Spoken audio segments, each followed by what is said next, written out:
കാണികളിൽ വിസ്മയവും കൗതുകവും ഉണർത്തി ചേലക്കരയിലെ ആർക്കിടെക്ചർ. കലാകാരനായ സത്യൻ പല്ലക്കാട്ടാണ് ആർക്കിടെക്ചറിന്റെ ശില്പി. വേറിട്ട കൗതുകകരമായ കാഴ്ചകൾ കാണാം. റൈറ്റ് വിഷൻ സകല കലാകായികം.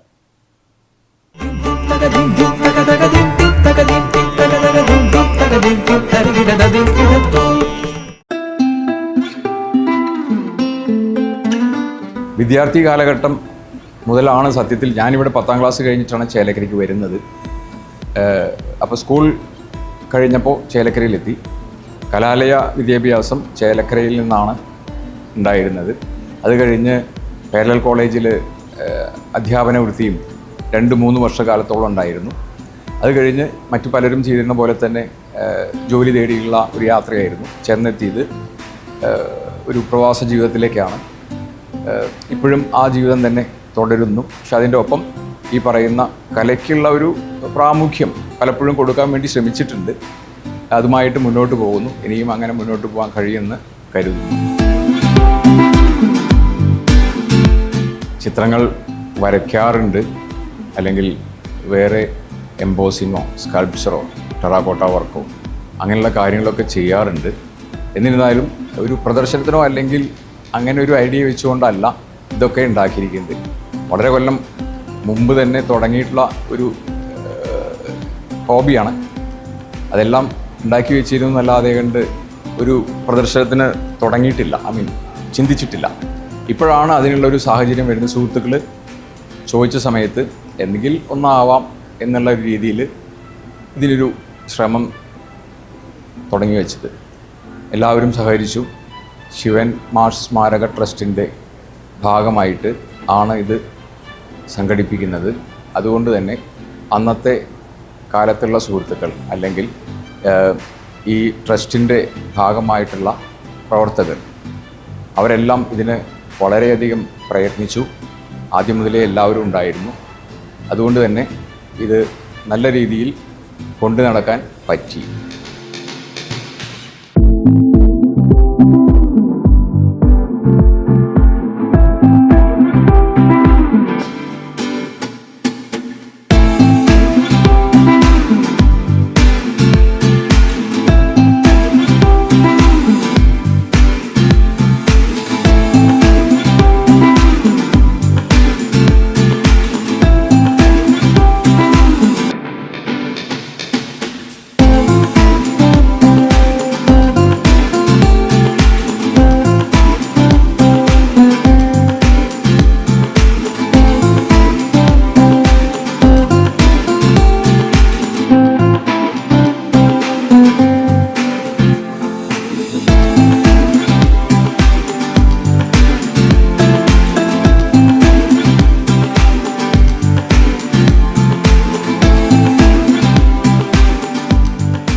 ഞാൻ ചെയ്തിരുന്ന വർക്കുകൾ എന്ന് പറയുന്നത് പൊതുവേ കുറച്ച് വേസ്റ്റ് മെറ്റീരിയൽസ്, അത് കമ്പനിയുടെ തന്നെയാണ് മിക്കവാറും ഉണ്ടായിരിക്കുക.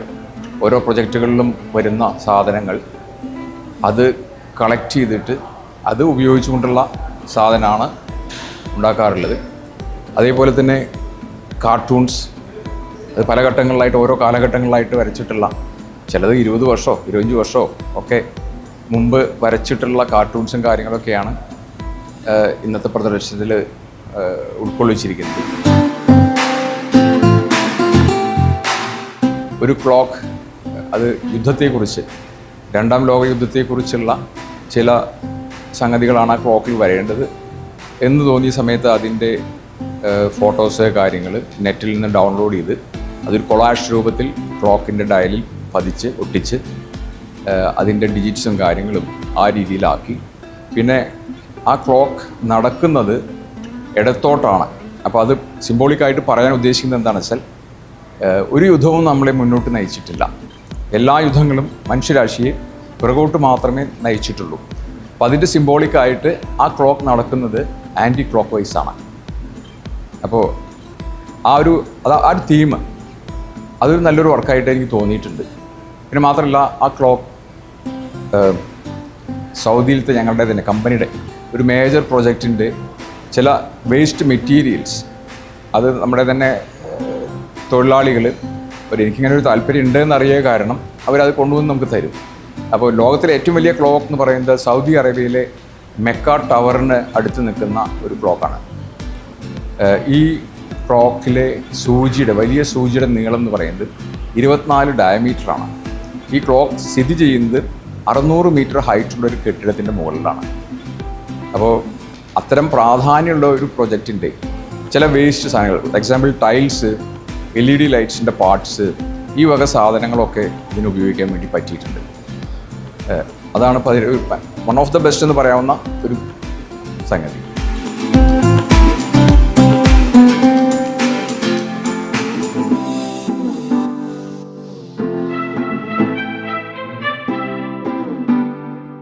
കാർട്ടൂൺസ് എന്ന് പറയുന്നത് സ്വാഭാവികമായിട്ടും നമ്മൾ പ്രതികരിക്കേണ്ട ഒരു മേഖലയാണ്.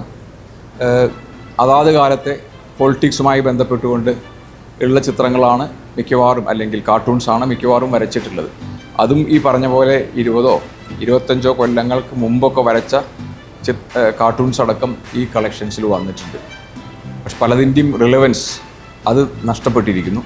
കാരണം നമ്മളൊന്നും ഓർക്കുന്ന പോലും ഉണ്ടാവില്ല. അപ്പോൾ ഞാൻ തന്നെ ചില കാർട്ടൂൺസിൽ നോക്കിയ സമയത്ത് എനിക്ക് അതിൻ്റെ കോറിലേറ്റ് ചെയ്യാൻ പറ്റുന്ന ഇൻസിഡൻസ് ഞാൻ മറന്നുപോയിരിക്കുന്നു. അപ്പോൾ ഞാൻ ഇന്നലെ കസിൻസിനോടൊക്കെ ചോദിക്കുകയായിരുന്നു, ഇതെന്താണ് ശരിക്ക്, എന്തിനാ അതിനെ ബന്ധിപ്പിക്കുന്നത് എന്നുള്ളത് മുഴുവൻ ഓർമ്മയിലില്ല. അപ്പോൾ അങ്ങനത്തെ പഴയ കാർട്ടൂൺസ് അടക്കം ഉണ്ട്. പക്ഷെ ചില കാർട്ടൂൺസ് കാലത്തെ അതിജീവിക്കുന്നതാണ്. അത്തരം കാർട്ടൂൺസ് ഇന്നും അത് നോക്കിയാൽ മാത്രമല്ല, ഇവിടെ വരുന്ന ആളുകൾ ഇത് സംഘടിപ്പിക്കുന്നത് ശിവൻ സ്മാരക ട്രസ്റ്റിൻ്റെ ഭാഗമാവുക കാരണം എല്ലാവരും കുറേയൊക്കെ പൊളിറ്റിക്കലി അവയർനെസ് ഉള്ളവരാണ്. അപ്പോൾ അവർക്കത് മനസ്സിലാവും. എന്നാലോ ചിലത് മറ്റു ചിലർക്ക് മനസ്സിലാക്കാൻ ബുദ്ധിമുട്ടുള്ളതുമായിരിക്കും. അപ്പോൾ കാലത്തോട് പ്രതികരിക്കുക എന്ന് പറയുന്ന ആ ഒരു കടപ്പാട് കൂടി ഈ കാർട്ടൂണുകൾ വരയ്ക്കുന്നതോടുകൂടി ഇത് ചെയ്യുന്നുണ്ട്.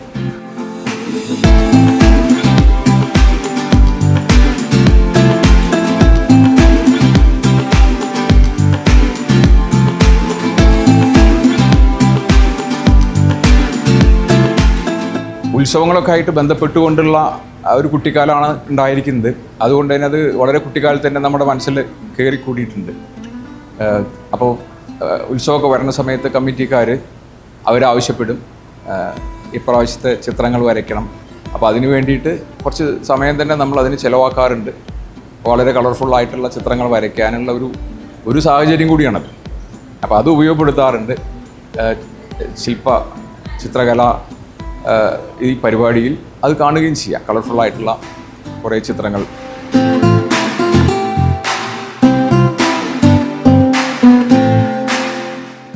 പിന്നെ മാത്രമല്ല, ചിത്രങ്ങൾ വരയ്ക്കുന്നതിനോ അല്ലെങ്കിൽ ക്രാഫ്റ്റ് വർക്കുകൾ ചെയ്യുന്നതിനോ ഉള്ളൊരു സപ്പോർട്ട് അത് ഇവിടുന്നാണ് കിട്ടിയിരിക്കുന്നത്. പ്രത്യേകിച്ച് പറയുകയാണെങ്കിൽ ശിവൻ മാഷ് ആ സമയത്ത് ഓരോ ആളുകളെയും, വിദ്യാർത്ഥികളോ അല്ലെങ്കിൽ മറ്റുള്ള സാമൂഹ്യ പ്രവർത്തകരെയോ കണ്ടെത്തുന്നതിലും അവർക്ക് എന്ത് കഴിവുണ്ട് എന്നറിഞ്ഞുകൊണ്ട് അത് പരിപോഷിപ്പിക്കുന്നതിനും ഒരു പ്രത്യേക കഴിവ് തന്നെ ശിവൻ മാഷ്ക്ക് ഉണ്ടായിരുന്നു. ഞാൻ ശിവേട്ടനാണ് വിളിക്കാറുള്ളത്, ഉണ്ടായിരുന്നു. അപ്പോൾ എന്നോട് ചില ചിത്രങ്ങൾ വരയ്ക്കാൻ പറയും. അത് ചിലപ്പോൾ പാർട്ടിയുടെ സമ്മേളനത്തിലായിരിക്കാം, അതുമായി ബന്ധപ്പെട്ടതാവാം, അല്ലെങ്കിൽ വായനശാലയുടെ ഒരു പരിപാടിയിലായിരിക്കാം, അല്ലെങ്കിൽ നമ്മുടെ കലാകായിക ക്ലബിൻ്റെ അതിൻ്റെ എന്തെങ്കിലും പരിപാടിയിലായിരിക്കാം. അപ്പോൾ ഒരു പക്ഷേ ഇങ്ങനെ ഒന്നും നമ്മൾ വരച്ചില്ലായിരുന്നുവെങ്കിൽ, അല്ലെങ്കിൽ ഇങ്ങനെ ഒരു ടാസ്ക് നമുക്ക് വന്നില്ലായിരുന്നുവെങ്കിൽ നമ്മളും മറ്റുള്ളവരെ പോലെ തന്നെ ഇത് പാതി വഴിയിൽ വെച്ച് അവസാനിപ്പിക്കേണ്ടി വന്നിരുന്നു. പക്ഷെ അങ്ങനെയല്ല ഉണ്ടായത്. ഇതൊന്ന് പരിപോഷിപ്പിച്ച് വിടുക കാരണം പിന്നീട് നമ്മളത് വർക്ക് ചെയ്യാൻ, ജോലിയൊക്കെ കിട്ടിക്കഴിഞ്ഞിട്ട് നമ്മൾ കുറച്ചൊന്ന് സെറ്റിൽ ഡൗൺ ആകുന്ന സമയത്ത് അത് ഉപയോഗപ്പെടുത്താൻ വേണ്ടിയിട്ട് ഇത് സഹായകമായിട്ടുണ്ട്. അപ്പോൾ സ്വാഭാവികമായിട്ടും ഇങ്ങനൊരു എക്സിബിഷൻ നടത്തുന്ന സമയത്ത് അതിൽ വേറൊരു പേര് വരുന്നില്ല, അത് ചേലക്കര തന്നെയാണ്.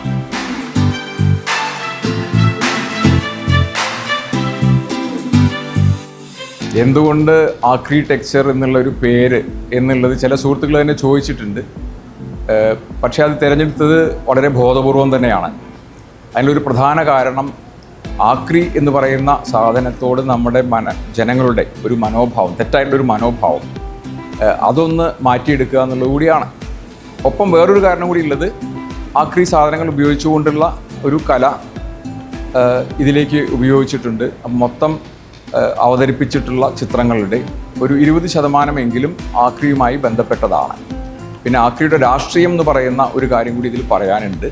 പാർശ്വവൽക്കരിക്കപ്പെട്ടിട്ടുള്ള ജനങ്ങളെ നമ്മൾ ഒരു ഇടതുപക്ഷ കാഴ്ചപ്പാടോട് കൂടിയിട്ട് കാണുന്ന പോലെ തന്നെ ആണ് ഈ ആക്രി എന്ന് പറയുന്ന വാക്കിനോടുള്ള സമീപനത്തെയും നമ്മൾ കാണേണ്ടത്. ഉദാഹരണം പറയുകയാണെന്നുണ്ടെങ്കിൽ ഒരു സാധനത്തിൻ്റെ ഏത് മെറ്റീരിയലോ ആയിക്കോട്ടെ അതിൻ്റെ മാക്സിമം ലൈഫ് കഴിഞ്ഞാൽ അത് പിന്നീട് ഉപയോഗശൂന്യമാകുന്നു, അല്ലെങ്കിൽ ആ മെഷീൻ പ്രവർത്തനരഹിതമാകുന്നു. അതൊരു ഫാനാവാം, അല്ലെങ്കിൽ ഒരു കാറാവാം, ഏതാണെങ്കിലും അത് തീരുന്നതോട് കൂടിയിട്ട് നമ്മളതിനെ വിട്ടു. ഇനി അതിൽ നിന്ന് യാതൊരു യൂട്ടിലിറ്റി നമുക്ക് കിട്ടാനില്ല.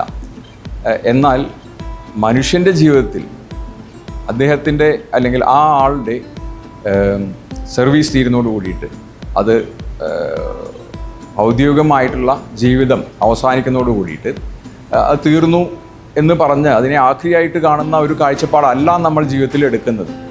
അത് പിന്നീടും സീനിയർ സിറ്റിസൺ എന്നുള്ള പേര് പറഞ്ഞുകൊണ്ടാണ് നമ്മൾ അവരെ ബഹുമാനിക്കുന്നത്, അല്ലെങ്കിൽ അവരെ കാണുന്നത്. അത് ഗവൺമെൻറ് തലത്തിൽ തന്നെ നമ്മൾ കൊണ്ടു നടക്കുന്ന ഒരു സംഗതിയാണ്. അതുപോലെ തന്നെയല്ലേ ഈ സാധനങ്ങളെയും കാണേണ്ടത് എന്നുള്ള ഒരു തോന്നൽ കൊണ്ടുകൂടിയാണ് ഇതിന് ആക്രി ടെക്സ്ചർ എന്നുള്ള പേര് കൊടുക്കാൻ ഉദ്ദേശിച്ചത്. ആക്രി ടെക്സ്ചർ എന്ന പേര് പറയുന്നതിൻ്റെ രാഷ്ട്രീയ ലക്ഷ്യമെന്ന് പറയുന്നത് ഇത് ഒരു സാധനം ഉപയോഗശൂന്യമാവുമ്പോൾ അതിന് വേറെ എന്തെങ്കിലും മോഡിഫിക്കേഷൻ വരുത്തി അത് ഭംഗിയുള്ള ഒരു രൂപത്തിലാക്കി അവതരിപ്പിക്കുക, അതിൻ്റെ ഒരു സൗന്ദര്യശാസ്ത്രം കൂടി കണക്കിലെടുത്തുകൊണ്ട് ആ സാധനം വീണ്ടും ഒരു 10 വർഷമോ 20 വർഷമോ നമ്മുടെ സ്വീകരണ മുറിയിലോ ഒക്കെ ആയിട്ട് വയ്ക്കാൻ കഴിയുകയാണെന്നുണ്ടെങ്കിൽ അത് നല്ലൊരു കാര്യമാണ് എന്നുള്ള ഒരു കാഴ്ചപ്പാട് അതിലുണ്ട്. അതാണ് ഈ ആക്രിയുടെ രാഷ്ട്രീയം എന്ന് പറയേണ്ടത്.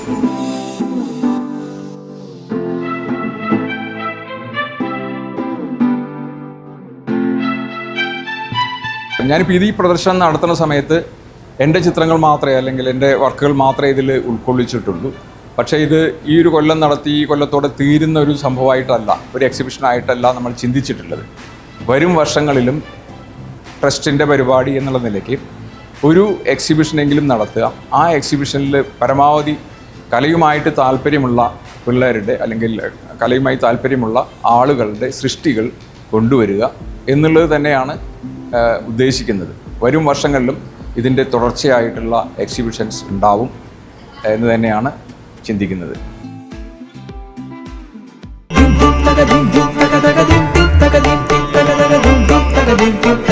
Thank you.